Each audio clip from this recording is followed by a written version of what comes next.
Hi, whether you're a first-time viewer, a returning viewer, a student, or a teacher, welcome. I'm so glad you're here.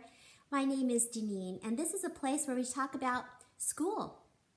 I hope that you have found some recovery and refreshment in the previous weeks. Mine came in the form of extra time with my family, not having to wake in at 5:30 in the morning, cleaning my house and working in our gardens, and I am nowhere near being filled up with any of those activities. I could keep on this path indefinitely, but the school year is coming, it's fast approaching, and I've begun having the dreams. Do you have those nightmares where you walk into a classroom completely ill-prepared with the students out of control? I long for the summer for those dreams to go away because they have never come true. Thankfully, those dreams never come true. Our brains are just going nonstop right now with ideas, I know. And if you have a first day's activity that you'd be willing to share, we would love to hear about it in the comments section below so that we can learn together. Over these next few weeks, I'm going to be sharing some first day's activities, and hopefully you will find something that you might want to incorporate in your classroom. If you like this video, you'll have about 3 choices. You can give it a thumbs up, you can subscribe if you haven't already, or you can share it with someone that you think would find it useful. Today's activity is literacy-based. It's called book tasting, and I learned about it several years ago at a conference I attended, and I knew from that moment that this would be how I would start the year, every year. Because I like to start dear on the very first day of school, but it can be challenging to get a book in the hands of each of our students on that first day. It takes a lot of time for each student to go to the library and choose a book. This teacher from Arizona who gave the presentation didn't bring bins and bins of books. She didn't want to have to carry these books from Arizona to California. So what she did is she copied off poetry, and each of us received a stack of poetry. And you know, I'm so glad she was a hands-on teacher. She didn't just tell us how to do the activity. We actually got to do it. And that's one of the things about YouTube. You know, it's not hands-on. We just learn by listening to an activity. So I hope that perhaps you can imagine that we're together and that we're doing this activity together, book tasting. It dismantles your classroom library a bit, but I think it's well worth it.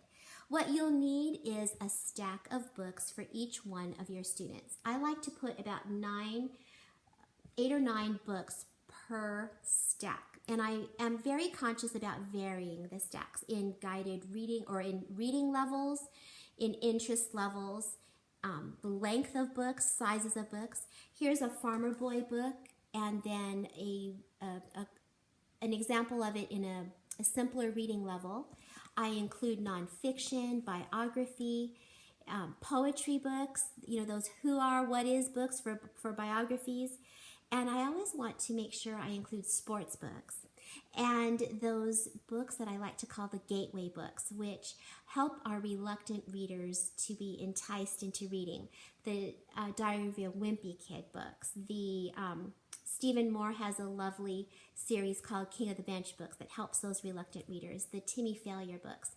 This can be done with picture books, poetry, as I've explained, you know, just copied poetry, or chapter books. It can be used through the grades, all the way through high school and university. I do this on day 1 with my university students.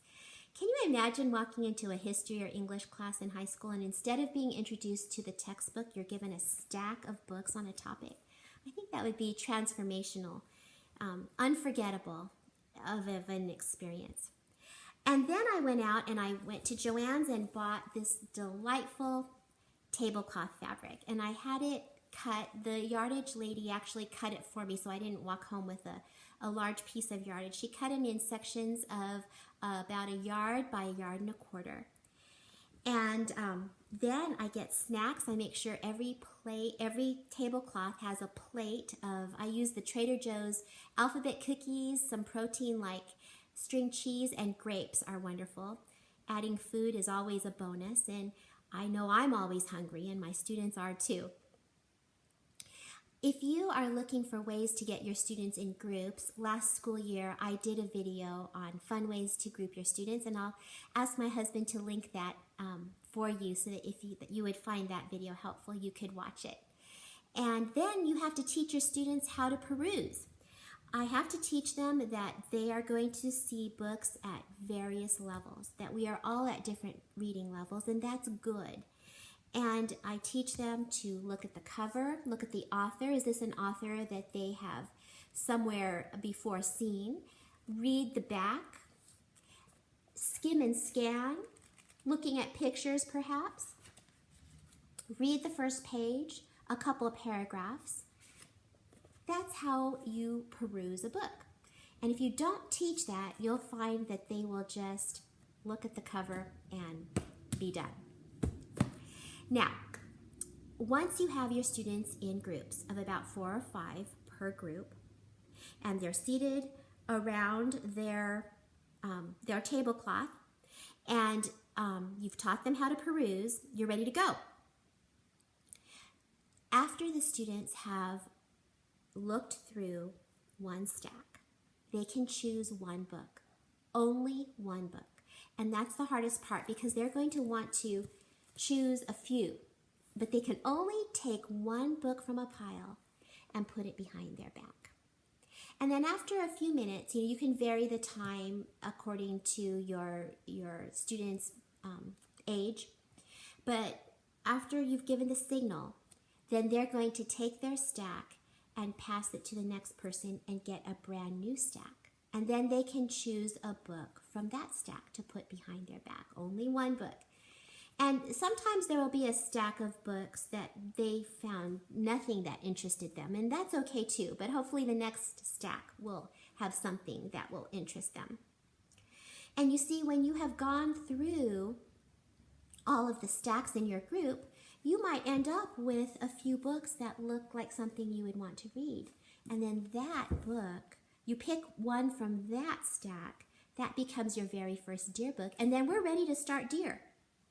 Now, the way I've done it in the past, and the way we were instructed to do it, is then you have the students make a list of their little stack of books, so that when they are needing a book to read, they can just go back and, oh, that book was interesting to me, let me go find that one.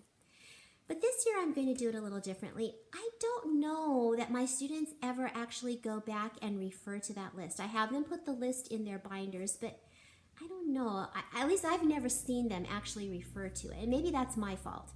But so this year, I'm just going to not have them write anything down. They'll choose their first book, and then we'll start Dear. And by the time they finish that first Dear book, they will have already seen what their classmates are reading. They'll see what I've been reading. And I think they'll be ready to go to the library to self-select their own Dear book. And if they're not, they can always come to me. You always have those students. Mrs. Matsuda can help me find a book. And that always gives me great joy, because I am an expert at matching students with books, and it really helps to build the community of trust in reading in your classroom. Another thing you'll want to teach your students is that they have the right to abandon a book. Just because they have chosen a book and are starting it, they might get into it and think, oh, this is not at all what I thought it would be. They can put it down and reselect. And that's where that other little stack of books that they were working with can come in helpful, because if this one didn't work, maybe their second or third choice would be something that would interest them. I had never intended for this to be an informal assessment, but it really, truly is. By walking around and observing what your students do, you will get important data. You'll see, how are they perusing books? Are they just looking at the front cover? Are they actually going into the book and checking it out? Joshua is the best example on that first day. This was Joshua.